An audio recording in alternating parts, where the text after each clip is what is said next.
Hello everyone, this is the Brazen Architect, and I've got a video for you today talking about a topic that I feel like is not spoken about enough, but the question always gets asked to, I guess, like the bigger content creators in this field.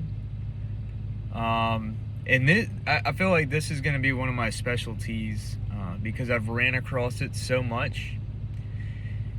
When you really step on the gas with your self-concept and you start selecting something different that it was not in your previous identity, it was not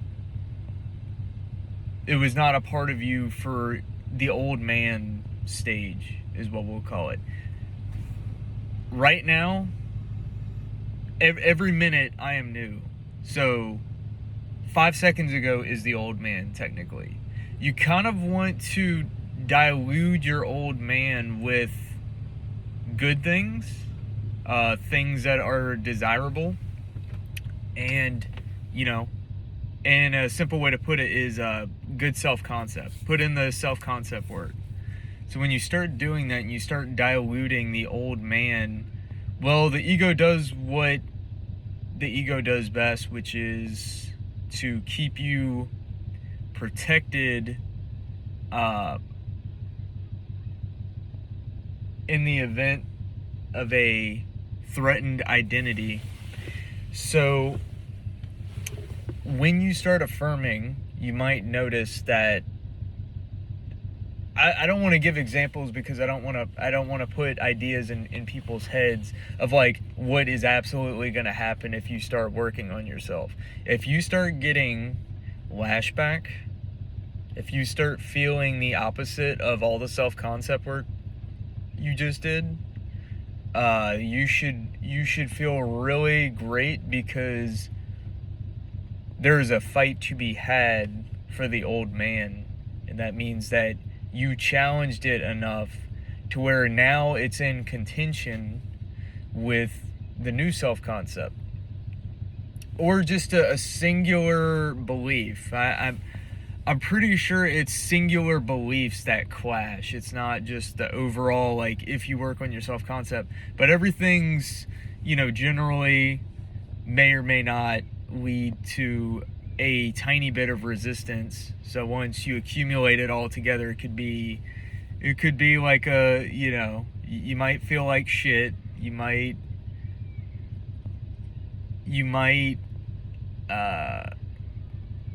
feel a lot of contrast, and so that is not the time to cave and be like, oh well, I feel the same. I actually feel worse now. It's not really rocket science. I would say it like this: when you start working on your identity and you start integrating that identity, which can literally happen like at any moment, there is no like once you hit a week of doing self-concept work or an hour of doing self-concept work or 5 minutes even, there is no really set timer for it. I tend to believe that there is no way to measure this stuff, like how good or bad or where your self-concept is. The only way to measure it is to check in with yourself and your experience, because your experience is nothing but the old man presenting itself. That's why you want to dilute it with the new self-concept. But I noticed today, like all week, I've had a hardcore self-concept week. I don't think my self-concept was bad going into this week, but I definitely could see some holes where I really needed to work on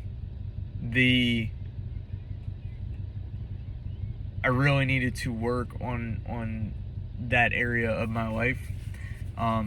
Certain areas more than others, but just I go ahead and do it all together. Self-concept is a blanket term, I believe. So, like I said, it's just an accumulation of like every area of your life, like every belief that you have about yourself in relation to the world. That, as far as I know. So, but I notice I feel good after I do it, so it's like it's definitely worth it and it's definitely doing something. But when you have that like thing that's fighting back at you, like I noticed at the end of today, it was real weird. It's a real weird feeling, and it brings out some of those feelings of like the worst of the worst. What's the Hawkins scale? Like you can tell because it brings out like little hints, right? And if your self concept is really good, you handle it so much better than you otherwise would. But you feel like it's like a prodding of fear. Some of it's like shame, some of it's guilt. Like sometimes you just want to cover your face and just go home. Like you just don't want to and it's all just old shit that's just coming back, like, you know, like, no, remember when we used to feel like this? Would you know? It's like, I don't know what's going on if I feel threatened, so I'm going to, it's like a rubber band. I've always thought of it like this. It's like a rubber band. Like, the more you stretch out your self-concept, the more work you put in at once, or I wouldn't say work, but the more that you expand your consciousness to the identity of different than what you're used to, anything outside of your box, so to speak, will stretch the rubber band. And you know, I'm pretty sure there's like a Newton's law that explains this, you know.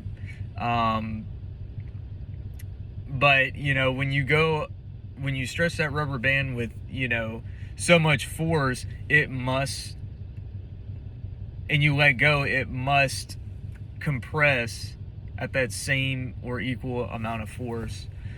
And so that's how you really know if you're having an ego episode where you just feel like utter shit, or like even worse. Like I mean, it can get. I have a really good story that I'm gonna put out there one day. But it was extreme ego backlash because I went so far out of my box. I wasn't the same person. I did a hypnosis session, which I highly recommend if you can get it done with the right person or through the right mediums. And basically, yeah, the ego backlash was physical. I could physiologically feel it in my body, and it was completely uncomfortable is not even the word. It was like somewhat painful. A part of you is dying. So that might put it into perspective a little bit. But I did notice at the end of today, it was like, as I was leaving work, I remember I felt like, you feel like all of a sudden but you can identify it. You're a little bit more sharp with, like, you know it's bullshit, but you're still kind of like you're tuned into that already. And it's just coming back to show you, like, hey, remember this? And it seems fucked up, and it really it is, but you cannot define, you know, your terms, you know, like that. I mean, you're defining how everything goes here, right? So I mean, if you can do things in bite sizes, and you can stick with it and be consistent, that would probably be the way to do it. But me being me, I just go, I won't say all in, but I will go mostly all in. And I mean, even if you go 90% or just straight up floor it, like you can bet money that, you know, you will see the opposite. But, you know, once again, you're probably going to be in that self-concept where you can just like look at the outside world and just be like, like it doesn't mean anything. So I just wanted to bring awareness to ego backlash, because it's going to try to bring you back to the state of security. You don't want security. You don't want security and feeling like shit or not enough or whatever it is. So some people claim that you cannot bypass it. I think you could probably mitigate it to some extent, but when it hits, it makes you, it literally is going to try in certain cases to make you feel like giving up, but you should always go against the grain. There was a point last year where I trained myself when I felt physiological anxiety. Once I had the physiological symptoms of anxiety or anything like that, I literally would smile and feel really good because I knew I was going against the grain of the person I previously was, which, because I was living in the state, I was in the present moment defining the terms of my now self and therefore my future self, which doesn't really exist. It's all right now. You'll never be in the future. You'll always be right now. So, and then the intrusive thoughts and stuff like that, I think that goes along with it. I think it's right there with ego backlash. It's just trying to get you back into that box, or as close to the box as possible, especially if you stretch the rubber band, way farther out than you ever have before.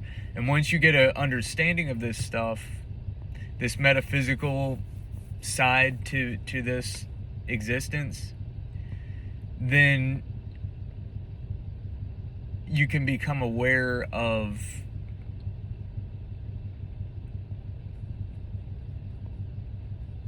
your limitations or previous limitations, and you can actually begin to guide yourself in this life to begin to have the life that you want, or the life that you've always wanted that you didn't think you could have. And what is a sin? To miss the mark. I mean, learning about this stuff is it's just clearing up the fog on how this whole thing works, the mechanism behind it, and how you can work it consciously to get where you want to be in life.